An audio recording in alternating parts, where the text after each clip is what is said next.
ಅಂದ್ರೆ ಈ ಸರ್ಕಾರ ದ್ವೇಷದ ಹಿಂದೂಗಳ ವಿರುದ್ಧ ದ್ವೇಷವನ್ನು ಸಾಧಿಸ್ಲಿಕ್ಕೆ ಹೋಗ್ತದೆ. ಇದು ಅಂತ್ಯಕಾಲ ಬಂದಿದೆ. ಇವತ್ತೇನು ದಿಲ್ಲಿಗೆ ಹೋಗ್ಯಾರಲ್ಲ ಡಿ.ಕೆ. ಶಿವಕುಮಾರ್, ಇದು ಸರ್ಕಾರದ ಪತನದ ಮೊದಲ ಹೆಜ್ಜೆ ದಿಲ್ಲಿ ಪಯಣ. ಇದೆಲ್ಲ ಇತಿಹಾಸ. ನೆಹರೂಂದ ಹಿಡಿದು ಇಲ್ಲಿಯವರೆಗೆ ಇವ್ರ ಇತಿಹಾಸ ಏನು, ಇವ್ರ ಅಕ್ರಮ ಸಂಬಂಧಗಳೇನು ಒಂದು ಈ ದೇಶದಲ್ಲಿ ಚರ್ಚೆ ಆಗ್ಬೇಕಾಗ್ತದೆ. ಯಾವ ದೇಶದ ರಕ್ಷಣೆ ಬಗ್ಗೆ ಬಂದಾಗ, ವಿದೇಶಕ್ಕೆ ಹೋದಾಗ ರಾಹುಲ್ ಗಾಂಧಿ ಭಾರತದ ವಿರುದ್ಧ ಮಾತಾಡ್ತಾರಲ್ಲ, ಇಂಥ ಒಬ್ಬ ವಿರೋಧ ಪಕ್ಷ ನಾಯಕ ಸಿಕ್ಕಿದ್ದು ನಮ್ಮ ದೇಶದ ದುರಂತ. ಅದರ ಪೀಳಿಗೆನೇ ಇವು ಎಲ್ಲ ಕರ್ನಾಟಕದಾಗ ಇವು ಅದ್ರ ಸಂತತಿನೇ ಇಲ್ಲೂ ಕರ್ನಾಟಕದಲ್ಲಿ ಈ ರೀತಿ ಭಗವಜಾಂಡ ಅಂದ್ರ ಆಡಳಿತ ವ್ಯವಸ್ಥೆಯಲ್ಲಿ ಭಗವ ತರ್ತೀವಿ ನೋಡಿ. ಅವರು ಒಟ್ಟಾರೆ ಆ ಸರ್ಕಾರದ ವೈಫಲ್ಯಗಳನ್ನು ಮುಚ್ಚಿಟ್ಕೋಲಿಕ್ಕೆ ಮತ್ತು ಸುಳ್ಳು ಒಂದು ಮಾಹಿತಿಗಳನ್ನು ಕೊಡೋದು. ನಮ್ಮಲ್ಲಿ ಸಾಕಷ್ಟು ದುಡ್ಡಿದೆ, ನಾವು ಅಭಿವೃದ್ಧಿ ಅಂತ ಶೂನ್ಯ ಏನು ಅಂದ್ರೆ ಮೇಜರ್ ಏನದು ಇರಿಗೇಷನ್ನು ಇಂಥವು ಯಾವ ರಾಜ್ಯಕ್ಕೆ ಅತ್ಯಂತ ಪ್ರಮುಖವಾದಂಥ ಇವತ್ತು ಆಲ್ಮಟ್ಟಿ ಯೋಜನೆಗೆ ಏನು ಹಣನೇ ಕೊಟ್ಟಿಲ್ಲ. ರಾಜ್ಯಪಾಲರ ವಂದನಾ ನಿರ್ಣಯದಲ್ಲಿಯೂ ಸಹಿತ ಮುಖ್ಯಮಂತ್ರಿಗಳು ಮತ್ತು ಸರ್ಕಾರ ನಾವು ಕೃಷ್ಣಾ ಕೊಳ್ಳಕ್ಕೆ ಎಷ್ಟು ಹಣ ಕೊಡ್ತೀವಿ, ಅದನ್ನು ಯಾವ ಆದ್ಯತೆಯಿಂದ ಮುಗಿಸ್ತೀವಿ ಅನ್ನೋಂಥ ಯಾವುದೇ ಸ್ಪಷ್ಟ ಗುರಿ ಇಲ್ಲ. ಕಾವೇರಿ ಬಗ್ಗೆ ಮಾತಾಡಿಲ್ಲ. ಬರೇ ಅದೇ ಗ್ಯಾರಂಟಿ ಬಿಟ್ಟರೆ, ಕೇಂದ್ರ ಸರ್ಕಾರವನ್ನು ನರೇಂದ್ರ ಮೋದಿ ಟೀಕೆ ಮಾಡೋದು ಬಿಟ್ಟರೆ ರಾಜ್ಯಪಾಲರ ವಂದನಾ ನಿರ್ಣಯದಲ್ಲಿ ಏನೂ ಇಲ್ಲ. ಇದರ ಅರ್ಥ ಏನೂ ಇಲ್ಲ ಅಂದರೆ ರಾಜ್ಯದ ಬೊಕ್ಕಸ ಖಾಲಿಯಾಗಿದೆ. ಯಾವ ನೋಡ್ರಿ, ಇವತ್ತು ಅಲ್ಪಸಂಖ್ಯಾತ ಮುಸ್ಲಿಮರ ಒಂದು ಸಾಲದ ಬಡ್ಡಿ ಮನ್ನಾ ಮಾಡ್ತಾರೆ. ಆದ್ರೆ ಉಳಿದ ಎಲ್ಲ ಹಿಂದುಳಿದ ವರ್ಗದವ್ರು ಮತ ಹಾಕಿಲ್ವಾ? ಇವ್ರಿಗೆ ದಲಿತರು ಹಾಕಿಲ್ವ? ಇವ್ರಿಗೆಲ್ಲ ವರ್ಗದ ಜನ ಹಾಕ್ಯಾರಿಲ್ಲೋ? ಮತ್ತು ಎಲ್ಲ ಜನರು ಬಡವರು ಅದಾರ. ಮಾಡೋದಿದ್ರೆ ಎಲ್ಲರಿಗೂ ಸಮಾನವಾಗಿ ಬಡ್ಡಿ ಮನ್ನಾ ಮಾಡಬೇಕಾಗಿತ್ತು. ಒಂದೇ ಸಮುದಾಯವನ್ನು ಖುಷಿ ಪಡಿಸಲಿಕ್ಕೆ ಇವತ್ತು ಸ್ವತಃ ಸಿದ್ದರಾಮಯ್ಯನವರು ತಮ್ಮ ಜನಾಂಗಕ್ಕೂ ಸಹ ಏನು ಮಾಡ್ತಾ ಇಲ್ಲ.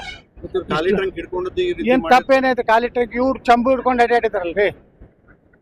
40% CM ಅಂತೇಳಿ ನಮ್ಮ ಬೊಮ್ಮಾಯರ ಬಗ್ಗೆ ರಸ್ತೆಗಳಲ್ಲಿ ಕಂಪೌಂಡ್ ವಾಲ್ಗಳ ಮೇಲೆ ಎಲ್ಲ ಬರೆದ್ರು. ಇವತ್ತು ಚಂಬು ಹಿಡ್ಕೊಂಡು ಇವರು ಅಡ್ಡಾಡಿದ್ರು. ಇವತ್ತು ಲೋಕಸಭೆಯಲ್ಲಿ ನೋಡ್ರಿ, ಚರ್ಚೆನೇ ಮಾಡ್ತಾ ಇಲ್ಲ ರಾಹುಲ್ ಗಾಂಧಿ. ಯಾವುದೂ ಸಂಬಂಧ ಇಲ್ಲಾರಂಥ ಒಂದು ಪುಸ್ತಕ ಇನ್ನೂ ಬಿಡುಗಡೆನೇ ಆಗಿಲ್ಲ. ಅದ್ರ ಕಂಟೆಂಟ್ಸ್ ಏನು ಅನ್ನೋದೇ ಗೊತ್ತಿಲ್ಲ. ಇವತ್ತು ಹಿಂದಿನ ನಮ್ಮ ಏನು ವಾಯುಸೇನಾದ ಮುಖ್ಯಸ್ಥರು ನಮಗೆ ಅಧಿಕಾರ ಕೊಟ್ಟರು ಅಂತ ಹೇಳಿ ಪ್ರಧಾನ ಮತ್ತು ಒಂದು ಮಿಲಿಟ್ರಿಯವರಿಗೆ ಫ್ರೀ ಹ್ಯಾಂಡ್ ಕೊಟ್ಟಿದ್ದಾರೆ ಪ್ರಧಾನಮಂತ್ರಿಗಳು. ಅದರ ಅರ್ಥ ಏನು? ನೀವೇನು ಬೇಕಾದ ಆ್ಯಕ್ಷನ್ ಮಾಡ್ರಪ್ಪ ಅನ್ನಂಗೆ. ಅದನ್ನು ತಪ್ಪು ಆ ಜನರಲ್ಲಿ ಮೂಡಿಸ್ಲಿಕ್ಕೆ ಮತ್ತು ಇವ್ರದೆಲ್ಲ ಇತಿಹಾಸ ನೆಹರೂಂದ ಹಿಡಿದು ಇಲ್ಲಿಯವರೆಗೆ ಇವ್ರ ಇತಿಹಾಸ ಏನು, ಇವ್ರ ಅಕ್ರಮ ಸಂಬಂಧಗಳೇನು ಒಂದು ಈ ದೇಶದಲ್ಲಿ ಚರ್ಚೆ ಆಗ್ಬೇಕಾಗ್ತದೆ. ಯಾವ ದೇಶದ ರಕ್ಷಣೆ ಬಗ್ಗೆ ಬಂದಾಗ, ವಿದೇಶಕ್ಕೆ ಹೋದಾಗ ರಾಹುಲ್ ಗಾಂಧಿ ಭಾರತದ ವಿರುದ್ಧ ಮಾತಾಡ್ತಾರಲ್ಲ, ಇಂಥ ಒಬ್ಬ ವಿರೋಧ ಪಕ್ಷ ನಾಯಕ ಸಿಕ್ಕಿದ್ದು ನಮ್ಮ ದೇಶದ ದುರಂತ. ಅದರ ಪೀಳಿಗೆನೇ ಇವು ಎಲ್ಲ ಕರ್ನಾಟಕದಾಗ ಇವು ಅದ್ರ ಸಂತತಿನೇ ಇಲ್ಲೂ ಕರ್ನಾಟಕದಲ್ಲಿ ಈ ರೀತಿ. ಪ್ರಿಯಾಂಕ್ ಗಾಂಧಿ ಅವರು ಟ್ರಂಕ್ ಖಾಲಿ ಹಿಡ್ಕೊಂಡು ಮೋದಿ ಕಡೆನಾದ್ರೂ ಹೋಗ್ಲಿ, ಅದನ್ನ ತುಂಬಿಸ್ಕೊಂಡು ಬರ್ಲಿ, ಅವ್ರಿಗೆ ಅಲ್ಲಿ ಹೋಗಿ ಕೇಳೋಂತ ದಮ್ ಇಲ್ಲ ಅಂತ ಹೇಳ್ತಾರೆ ನೋಡಿ. ರಾಜ್ಯ ಸರ್ಕಾರದ್ದು ಪಾಲಿದೆ ಮೆಟ್ರೋದಲ್ಲಿ. ರಾಜ್ಯ ಸರ್ಕಾರ ಬಿಟ್ಟು ಬರೀ ಕೇಂದ್ರ ಸರ್ಕಾರ. ಇವತ್ತು ಇಂಡಿಯನ್ ರೈಲ್ವೆ ಪೂರ್ತಿ ಭಾರತ ಸರ್ಕಾರದಲ್ಲಿ. ಮೆಟ್ರೋದಲ್ಲಿ ಶೇರಿಂಗ್ ಇದೆ ಕರ್ನಾಟಕ ಮತ್ತು ಗೌರ್ಮೆಂಟ್ ಆಫ್ ಇಂಡಿಯಾ. ಇವರೇ ಶಿಫಾರಸು ಮಾಡ್ಯಾರ ಏರಿಸ್ಬೇಕಂತೇಳಿ. ಯಾಕಂದ್ರೆ ಇವ್ರು ದುಡ್ಡು ಕೊಡೋದು ಆಗಲಾಗೈತಿ. ಅದಕ್ಕೆ ಇವ್ರು ತಪ್ಪು ಮಾಡಿದ್ದಕ್ಕೆ ತೇಜಸ್ ಸೂರ್ಯ ಇವತ್ತು ಪ್ರತಿಭಟನೆ ಮಾಡ್ಯಾರ. ಆ ತೇಜಸ್ ಸೂರ್ಯನ ಒಬ್ಬ MP ಅವ್ರನ್ನ ಅರೆಸ್ಟ್ ಮಾಡೋದು, ಅವ್ರ ಖಾಲಿ ಡಬ್ಬ ಯಾವ ಇದ್ರ ಮ್ಯಾಗ ಅರೆಸ್ಟ್ ಮಾಡಿದ್ರಿ? ಯಾವ ಸಾಮಾನ್ಯವಾಗಿ ಯಾವುದೇ ಹೋರಾಟಗಾರನ್ನ ಕರ್ಕೊಂಡು ಹೋಗ್ತಾರ, ಬಸ್ನ ಕರ್ಕೊಂಡು ಹೋಗ್ತಾರ, ಪೊಲೀಸ್ ಸ್ಟೇಷನ್ ಕುಂಡ್ರಿಸ್ತಾರ, ದೋಸೆ ಇಡ್ಲಿ ವಡ ತಿನ್ನಿಸಿ ಕಳಿಸ್ತಾರೆ. ಇದು ಹೋರಾಟ. ಇವತ್ತೇನು ಭಾಳ ಹೋರಾಟ. ಹಿಂದಿನಾಗ ನಮ್ಮ ಸ್ವಾತಂತ್ರ್ಯ ಹೋರಾಟಗಾರರು ಏನು ಜೈಲಿಗೆ ಹೋಗ್ತಿದ್ರು, ಇವ್ರು ಎಲ್ಲೇ ಪೊಲೀಸ್ ಸ್ಟೇಷನ್ಗೆ ಹೋಗ್ತಾರ. ಯಾವ ಹೋಟೆಲ್ದಾಗ ಇಡ್ಲಿ ಚಲೋ ಇರ್ತೈತಿ, ಯಾವ ಹೋಟೆಲ್ದಾಗ ಉತ್ತಪ್ಪ ಐತಿ ತಿಂದು ಬರುವಂಥ ಹೋರಾಟ ಐತೆ. ಅದಕ್ಕೆ ಈ ಹೋರಾಟವನ್ನು ಹತ್ತಿಕ್ಕುವುದು ಬದಲಿ ಸಿದ್ದರಾಮಯ್ಯ ಸರ್ಕಾರ ಆತ್ಮಾವಲೋಕನ ಮಾಡ್ಕೊಳ್ಳಿ. ನಾವು ನಿಜವಾಗಿಯೂ ಗ್ಯಾರಂಟಿ ಕೊಟ್ಟಿದ್ದರಿಂದ ಸರ್ಕಾರದ ಪರಿಸ್ಥಿತಿ ಸರಿ ಇದೆ ಅನ್ನೋದು.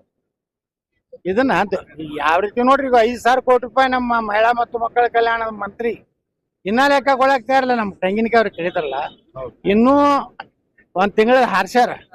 ಒಂದು ತಿಂಗಳದ ಹೆಣ್ಮಕ್ಳಿಗೆ 5,000 ಕೋಟಿ ಕೊಡ್ಬೇಕಾಗಿತ್ತು, ಕೊಟ್ಟಿಲ್ಲ. ಕುಮಾರ್ ಹೊಡೆದ್ರು, ಯಾರೋ ಒಬ್ರು ಹೊಡೆದಾರ. ಅದಕ್ಕೆ ಈ ಹೊಡಿ ಕಂಪ್ನಿ ಭಾಳ ಆಗೈತಿ. ಈ ರೀತಿ ನಮ್ಮ ಬಿ ಜೆ ಪಿಯವ್ರನ್ನ, ಹಿಂದೂ ಕಾರ್ಯಕರ್ತರನ್ನ, ಹಿಂದೂ ಸಂಘಟನೆಯವರ ನೋಡ್ರಿ, ಹೈಕೋರ್ಟ್ ಹೇಳಿದೆ ಬಾಂಗ್ಲಾದೇಶರು ರೋಹಿಂಗ್ಯಾಗಳು ಭಾರತದಲ್ಲಿ ಅದಾರೆ, ಕರ್ನಾಟಕದಲ್ಲಿ ಇದ್ದಾರೆ, ಅವ್ರನ್ನ ಹುಡುಕಿ ಕೊಡೋರನ್ನೇ ನೀವು ಅರೆಸ್ಟ್ ಮಾಡ್ಲಕತ್ತಿ. ಅಂದ್ರೆ ಈ ಸರ್ಕಾರ ಹಿಂದೂಗಳ ವಿರುದ್ಧ ದ್ವೇಷವನ್ನು ಸಾಧಿಸ್ಲಿಕ್ಕೆ ಹೋಗ್ತದೆ. ಇದು ಅಂತ್ಯಕಾಲ ಬಂದಿದೆ. ಇವತ್ತೇನು ದಿಲ್ಲಿಗೆ ಹೋಗ್ಯಾರಲ್ಲ ಡಿ ಕೆ ಶಿವಕುಮಾರ್, ಇದು ಸರ್ಕಾರದ ಪತನದ ಮೊದಲ ಹೆಜ್ಜೆ ದಿಲ್ಲಿ ಪಯಣ. ವಿಧಾನಸಭೆ ಮೇಲೂ ಕೂಡ ವಿಧಾನಸೌಧದ ಮೇಲೆ ಕೂಡ ನಾವು ಭಗವಾನ್ ಧ್ವಜ ಹಾರಿಸ್ತೀವಿ. ಹೌದು, ಏನೇನ್ ಭಾರತ ಧ್ವಜದ ಮಗ್ಲ, ಭಾರತ ಧ್ವಜದಷ್ಟು ಎತ್ತರ ಇಲ್ಲ, ಅದಕ್ಕಿಂತ ಸ್ವಲ್ಪ ಕೆಳಗೆ ಹಿಂದೂ ರಕ್ಷಣೆ ಮಾಡುವಂತ ಒಂದು ಸರ್ಕಾರ.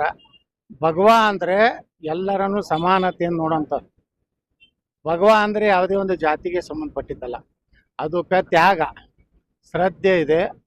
ಅಂತ ಒಂದು ಸರ್ಕಾರ ತೊಗೊಂಡು ಬರ್ತೀವಿ ಅಂತೇಳಿ ಯಲಗೂರು ಹನುಮಂತ ದೇವರ ಬಳಿ ನಾನು ಪ್ರಾರ್ಥನೆ ಮಾಡ್ಕೊಂಡಿದ್ದೀನಿ.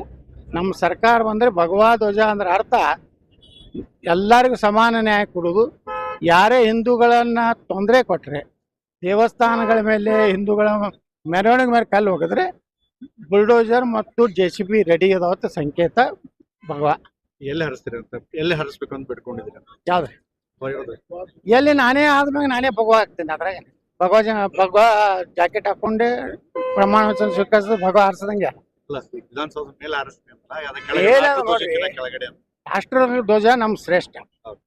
ನಮ್ಮ ಸಂವಿಧಾನ, ನಮ್ಮ ರಾಷ್ಟ್ರ ಧ್ವಜ ಅವು ಎರಡೂ ನಮ್ಗೆ ಶ್ರೇಷ್ಠ. ಅವಕ್ಕೆ ನಾವು ಗೌರವ ಕೊಟ್ಟೇ ಕೊಡ್ತೀವಿ ಎಲ್ಲರೂ. ಅದ್ರ ಕೆಳಗೆ ಈಗ ಶಿವಸೇನಾ ಇದೆ, ಮುಂಬೈ ಪಾಲಿಕೆ ಮೇಲೆ ಭಗವಾ ಜೆಂಡಾ ಅಂತ ಹೇಳ್ತಾರೆ, ಇಷ್ಟೇ. ಮತ್ತೇನಾದ್ರು ಬಿಟ್ಕೊಂಡ್ರೆ ಸರ್? ಏನೂ ಇಲ್ಲ. ನಮ್ಮ ರಾಜ್ಯ ಉಳಿಬೇಕು, ದೇಶ ಉಳಿಬೇಕು, ಸನಾತನ ಧರ್ಮ ರಕ್ಷಣೆ ಆಗಬೇಕು.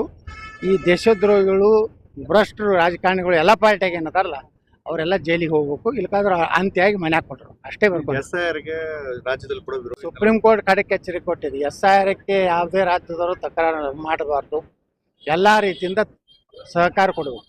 SIR ಮಾಡೋದ್ರಿಂದ ಕಾಂಗ್ರೆಸ್ನವ್ರಿಗೆ, ಮಮತಾ ಬ್ಯಾನರ್ಜಿಗೆ, ಮುಲಾಯಂ ಸಿಂಗ್ ಯಾದವ್ಗೆ ಯಾಕೆ ತೊಂದರೆ ಆಗ್ಲಿಕ್ಕತ್ತದೆ? ಇವರೆಲ್ಲ ಫೇಕ್ ವೋಟರ್ಸ್ ಅದಾರಲ್ಲ. ಅದರಿಂದ ಇವತ್ತು ತಮಿಳ್ನಾಡಿನಲ್ಲಿ 1 ಕೋಟಿ ಸಮೀಪ ಸಿಕ್ಕಾರೆ. ಇವತ್ತು ಪಶ್ಚಿಮ ಬಂಗಾಳದಂತೂ ದೊಡ್ಡ ಅವ್ರ ಸಂಘರ್ಷ ನಡೆದಿದೆ. ಆಸಾಮದಲ್ಲಿ ಅಲ್ಲಿಯ ಮುಖ್ಯಮಂತ್ರಿ ಹೊರಗೆ ಹಾಕ್ಲಕತ್ತಾರೆ. SIR ಆಗಬೇಕು. ಬಿಜಾಪುರ ನಗರದಲ್ಲಿ ಸುಮಾರು 15,000 ರಿಂದ 18,000 ಬೋಗಸ್ ಮತದಾರರ ಅಂತೇಳಿ ಉಳಿತ ಅಂಕಿ ಸಂಖ್ಯೆ, ಹೆಸರು ಎಲ್ಲನೂ ನಾವು ಕೊಟ್ಟಿವಿ ಜಿಲ್ಲಾಧಿಕಾರಿಗಳಿಗೆ. ಅವರು ಹೇಳಿದ್ದಾರೆ, ಜಿಲ್ಲಾಧಿಕಾರಿಗಳು SIR ಪ್ರಾರಂಭ ಆದಮೇಲೆ ಎಲ್ಲ ಸಾರ್ಟ್ಔಟ್ ಆಗ್ತದೆ, ಏನೂ ಚಿಂತೆ ಮಾಡೋ ಅವಶ್ಯಕತೆ ಇಲ್ಲ ಅಂತ ಹೇಳ್ತಾರೆ.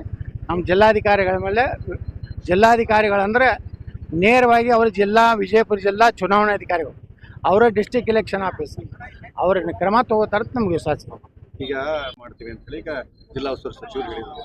ಆದ್ರೆ ಕೆಲವರು ಏನ್ ಹೇಳ್ತಾ ಇದ್ರೆ, ನವರಸಪುರ ಉತ್ಸವ ಅಂತ ಆಗ್ಬಾರ್ದು, ವಿಜಯಪುರ ಉತ್ಸವ ಅಂತ ಆಗ್ಲಿ, ಅಥವಾ ಬೇರೆ ಯಾವ್ದಾದ್ರು ಉತ್ಸವಕ್ಕೆ ಹೆಸರು ಕೊಡಿ, ಬಸವಣ್ಣನ ಹೆಸರಲ್ಲಿ ಬೇಕಾದ್ರೂ ಮಾಡಿ ಅಂತ ಹೇಳಿ ಕೂಪಿರಾಗಿರ್ತಾರೆ. ನೋಡ್ಬೇಕಾದ್ರೆ MB ಪಾಲ್ರು ಬಸವಣ್ಣ ಮಾಡ್ತಾರೋ, ಆದಿಲ್ ಶಾನ್ ಮಾಡ್ತಾರೋ, ಕಾದು ನೋಡೋಣ ಅಂತ. ಅಲ್ಲ, ನಿಮ್ಮ ಅಭಿಪ್ರಾಯ? ನಮ್ಮ ಅಭಿಪ್ರಾಯ ನೋಡ್ರಿ, ನವರಸಪುರ ಅದರ ಇತಿಹಾಸ ಏನಾಯ್ತು ಏನಿಲ್ಲ, ನವರಸಪುರ ಅನ್ನೋಂಥದ್ದು ಅವಶ್ಯ ಇಲ್ಲ.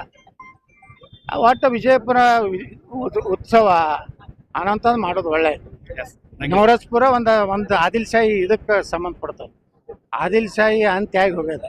ಆದಿಲ್ ಶಾಹಿ ವಂಶಜರು ಎಲ್ಲಿ ರಿಕ್ಷಾ ಹೊಡ್ಲಕತ್ತಾರೋ, ಯಾವ ಚಾದ ಅಂಗಡಿಯಾಗ ಸಪ್ಲೈ ಮಾಡ್ಲಕತ್ತಾರ ಗೊತ್ತಿಲ್ಲ.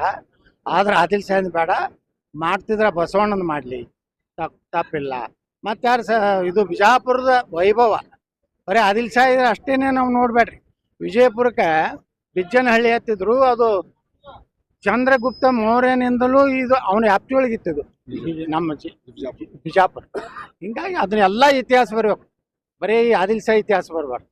ನಮ್ಗೆ ಇಡೀ ಭಾರತದಲ್ಲಿ ಬಿಜಾಪುರ ಯಾವ್ಯಾವ ರಾಜ್ಯದಲ್ಲಿ ಇಮ್ಮಡಿ ಪುಲಿಕೇಶಿ ಕಾಲದಲ್ಲಿ ಯಾರ್ಯಾರಿದ್ರು ಅವೆಲ್ಲ ನೆನಪು ಮಾಡುವಂಥ ಉತ್ಸವ ಆಗಲಿ, ಕೇವಲ ಆದಿಲ್ ಶಾಹಿ ಉತ್ಸವ ಆಗ್ಬಾರ್ದು. ಶಿವಾಜಿ ಕೂಡ ಬಂದಿದ್ರು ಇಲ್ಲಿ. ಶಿವಾಜಿ ಮಹಾರಾಜರದು ಇಲ್ಲಿ ಪಾದಾರ್ಪಣೆ ಆಗೈತಿ. ಅವ್ರು ಇಲ್ಲಿ ಗೋ ಹತ್ಯೆ ಮಾಡೋನ್ ಕೈ ಕಡದಂಥ ಇತಿಹಾಸ ಇದೆ. ಭಾಳ ಸತ್ಪುರುಷರು ಅದಾರ ಇನ್ನು ಬಿಜಾಪುರದಲ್ಲಿ. ಈ ರುಕ್ಮಾಂಗದ ಅವ್ರ ಗುರುಗಳು ಸಹ. ಹಂಗ ಇತಿಹಾಸವನ್ನ ಮೆಲುಕು ಹಾಕುವಂಥ ಒಂದು ಉತ್ಸವ ಆಗಲಿ ಹೊರತು ವಿಜಾಪುರ ಉತ್ಸವ ಸರಿ, ನವರಸಪುರ ಹೆಸರು ತೆಗಿಬೇಕಂತ ನಂದು ಆಗ್ರಹ. Thank you.